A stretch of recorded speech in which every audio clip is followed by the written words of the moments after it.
Hi, it's Liz Nedden here. Let's have a look at some other factors when we're talking about inference. So, we first want to think about what other factors might affect our numerical variable. It's like a puzzle. We're investigating one piece.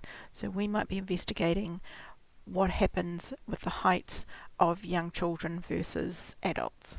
I'm only looking at one piece about the heights. But in actual fact, there's a lot more pieces that build up the picture of the child, the adult, the heights, and so much more.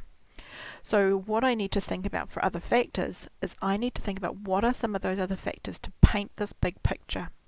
And then I'm going to use some research to explain how that's going to affect.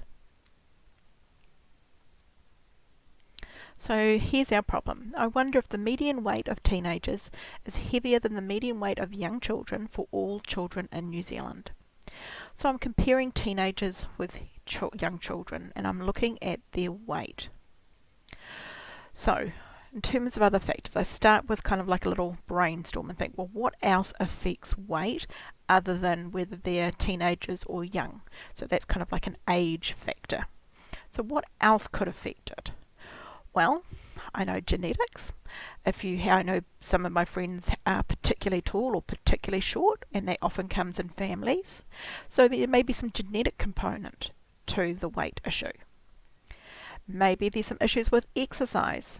The more people exercise, maybe they have better weights. Calorie intake. If I'm eating too much, too little, is that going to make my weight heavier or lighter? And any underlying health issues. If I've got issues with, say, diabetes, type 1, is when they need to do extra insulin, and those people tend to be very, very small in terms of their weights, and so on. So let's now try and write up an example of this. So there's a number of different factors that could affect the weight of children in New Zealand. And now I'm going to go into a more specific example. If a child has parents that are both slim and short in stature, then because of that genetic link, it's likely that the child is also going to be slim and short. Equally, a child whose parents have bigger and heavier bones and a wide, tall build are also likely to be taller and heavier themselves.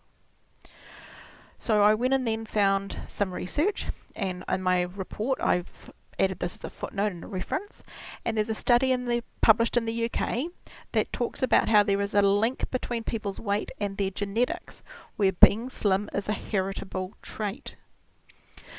So that is a full explanation. I've identified a factor, I've talked about how it can be affecting, so how does the genetics affect the weight, and I've got some research to back that up. Let's have a look at a second one. So another factor that could affect the weight of the children is the amount of exercise they do each week. So for example, a child who is more active and spends more time every week exercising, I would expect, and this is a generalisation, I would expect that they've got less body fat than a child who is less active and doesn't spend as much time exercising. And if a child has more body fat, that's going to lead to a higher weight. So then I went and found some research to support this, and so I went to the website Kids Health, and they suggest that kids can reach a healthy weight by eating right and being active. Thanks for watching.